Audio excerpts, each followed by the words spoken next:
Hey guys, Luke here, coming at you from Feathering Down Homestead. Today, I'm going to give you a garden tour. So come along, let's go!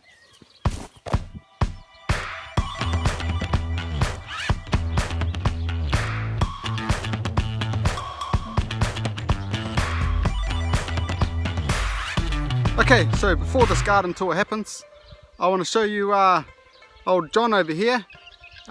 He's been a bit beaten up, a bit rough. You know, he's trying to strip and stuff like that, and you know, going all wonky.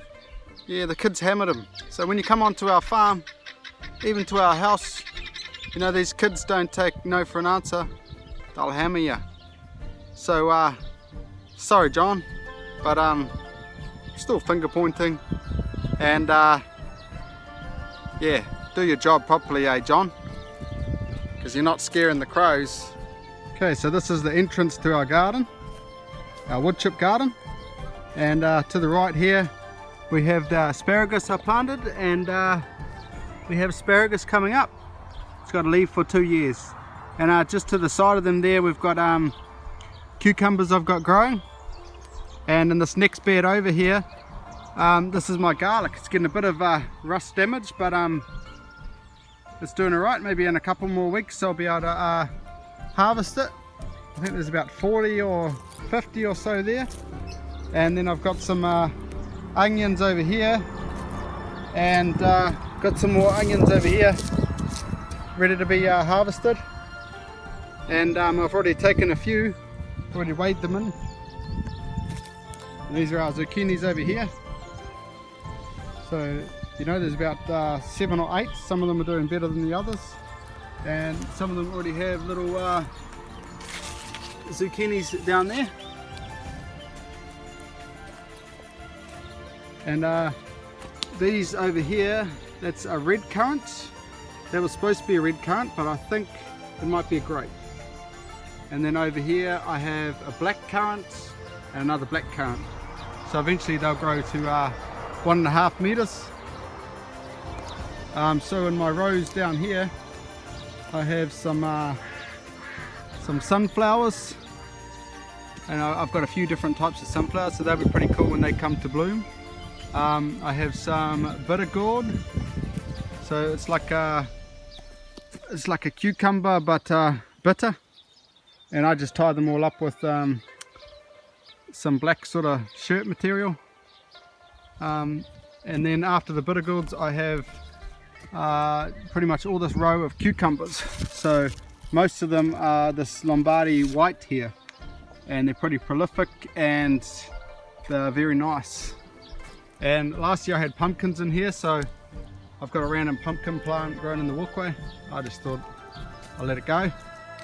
And over here I have long beans, so they're sort of just starting to shoot out, and I've got sunflowers pretty much at every post. And over here I have just your normal normal string beans, so they're getting a few little beans down there on the bottoms. And then down here I have some silver beet. I think it's called spinach or spinach beet or something like that. You know, some of it wants to go up to flower, but I keep chopping it off. Got some more sunflowers over there, and these should be all the giant sunflower variety that we saved seeds from last year. And so I have some smaller tomatoes here, and some more silver beet. I think in America you guys, you Yanks call it Swiss chard. And over here I have all my, well, they're supposed to be all cherry tomatoes. They're of all different types. I think this might be blueberry, and I think this is maybe yellow. I think this one here is yellow pear, and a few other varieties there, but they're definitely pumping the tomatoes on, and they got heaps of flowers, so they're doing really good. And see my spacings down here, you know, it's about 100 mil, about 4 inches. And pretty much the only way you get away with that is by feeding hard. If you're going to do small spacings, just feed them a lot. So I'll pile on compost through here maybe every 3 weeks. I'll put a layer of compost, and all in their walkways I put chicken manure and wood chip. So they're definitely well fed. But if you don't believe me with the spacings, maybe just follow on my channel and subscribe, and then you'll be able to see if I fail or succeed. But yeah, that's my tomatoes. I also have some watermelon growing. I've got about 5 plants throughout there to grow in the walkways. Over here I've got 2 what are they, dwarf apple trees, and then over here I have 2 rhubarb plants. Over here I have more silver beets, and over here more silver beets. So the reason why we have so much silver beet is because we feed it to the animals. So that's why we have a lot of it. And over here I have more onions, and most of them are ready to harvest as well. They're not the biggest onions, but first time growing them, so yeah. And these are leek over here, and I've got some more to plant out. These were all our cauliflower and broccoli and cabbage.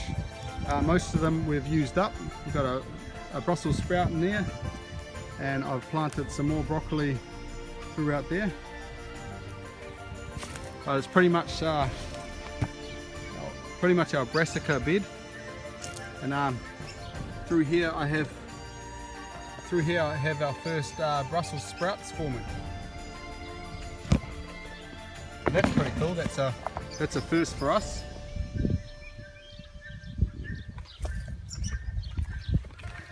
So I have some more I think red cabbage, broccoli.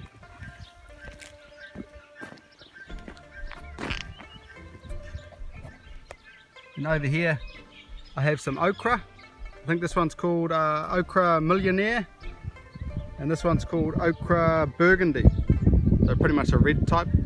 And then I've just got some sweet bell peppers through here by the cabbage and flowering kale that I've got to take down soon. So throughout here I've got our strawberry patch, which gets demolished by the kids, and sometimes the birds if they don't put the netting on properly. Okay, so over here's our raspberry patch. So we've got red raspberries, yellow raspberries, blacky, purpley raspberries, and red raspberries. So I've been getting about a handful a day. What the birds don't get, we get. And then down here I have my blueberry patch. So we've got a few different types of blueberries in here, and I've also got some watermelon through here, and some random onions through here as well, so they can just sprawl out through the wood chip. And so basically this plot is all protected by John, which he's not doing a good job because they keep digging up the onions and watermelon. But over here I have boysenberries and watermelon and onions again. So these are all younger plants, so you know, next year or the year after they'll produce a lot more. They should be like these raspberries over here. So they're about a year old, so next year they should be even better. So over here is my corn plot. So I've got 7 rows of corn here, and then I've just got wood chip in between, and I have, I think it's butternut squash going over here, boosting both ways. More butternut squash through there, and I think I've got watermelon in the next 2 beds or 3 beds, and then some pumpkin.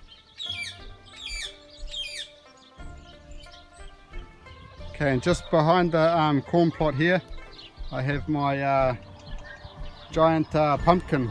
So I need to mow an area and put some tarp, but I've got 3 plants over here, and I have got some flowers in there, so that'll be interesting to see how big they get. Okay, so that's the garden tour for today.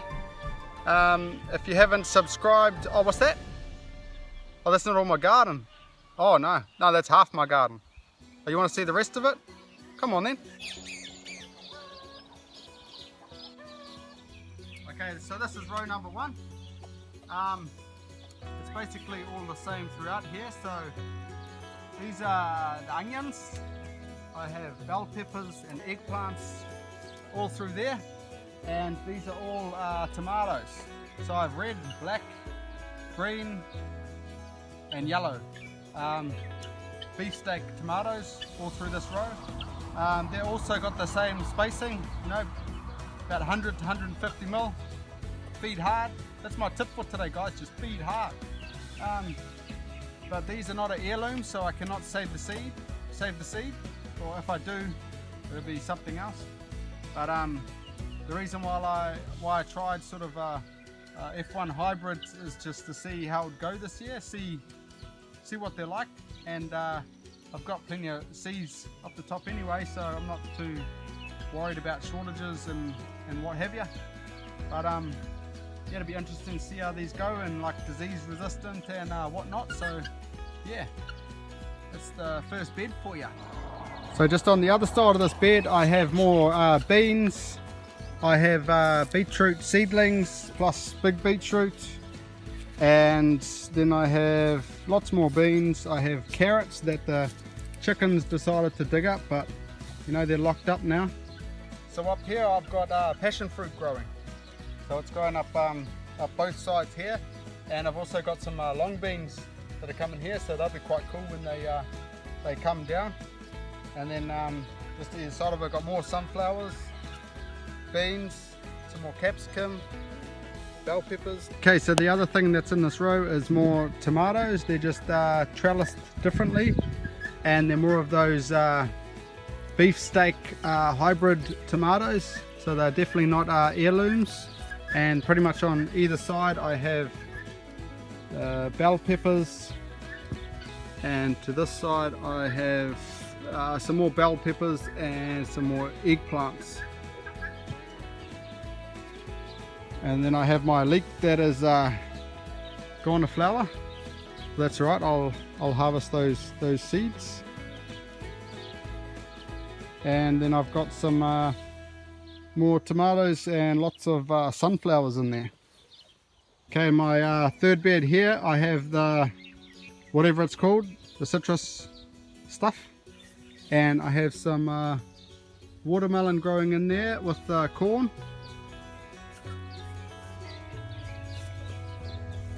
And then I have all throughout here I have okra.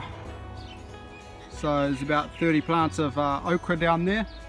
And then as we get to the end down here, this is fennel, and plus spring onions that are gone to flower. Okay, this bed here is all potatoes. I think they're Rua potatoes, if I'm correct. And probably in about 2 weeks, these guys will be all died off. They already started dying off, most of them. And then I'll be harvesting them and weighing them in. Go team down under.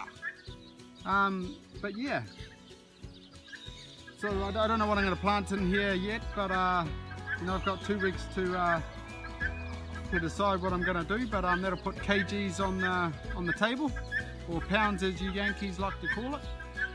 But yeah, that's that bed. Okay, this bed here is pretty much all kale. I've got 3 types of kale and some silver beet, well, Swiss chard, in this bed. So this is your Russian kale. It's dinosaur kale, whatever you want to call it. And I think that's just your curly leaf kale. So yeah, it's got a few weeds in there, but no, it's not too bad. Okay, so over in this bed, I've got beans over here, reason for the netting is because the birds keep chopping the tops off or digging up the seed. So I keep transferring this every time I plant seeds. I have some Cape gooseberries over here, and I've got some beetroot through here, some lettuce over here. Over there I have some carrots, 2 rows of carrots, and I have some spinach back there. I don't know if it's going to tolerate the heat or not, but we'll see. And I've got some celery in there, so I have no clue if that's going to, you know, make it for that gladiator challenge, but hey, it's first time growing everything, give it a go, you know. And behind you there I have some more silver beet, and I've got some more planting space. And beside you there I've got some spring onions as well that's gone to flower. So yeah, sometimes you're a bit too late to harvest stuff, but you know, you can save the seed anyway. But yeah, come on, I'll show you my greenhouse.